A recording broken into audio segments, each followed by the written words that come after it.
আসসালামু আলাইকুম। সুপ্রিয় দর্শক, জাহান্নামের গভীরতা কেমন হবে?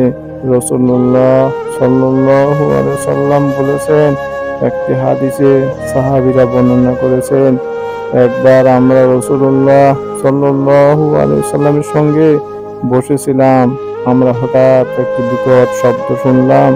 তিনি বললেন, তোমরা কি জানো এটি কিসের শব্দ? আমরা বললাম, আল্লাহ এবং তার রাসূল ভালো জানেন। তিনি বললেন, এটি একটি পাথর যা 70 বছর আগে জাহান্নামে ফেলা হয়েছিল।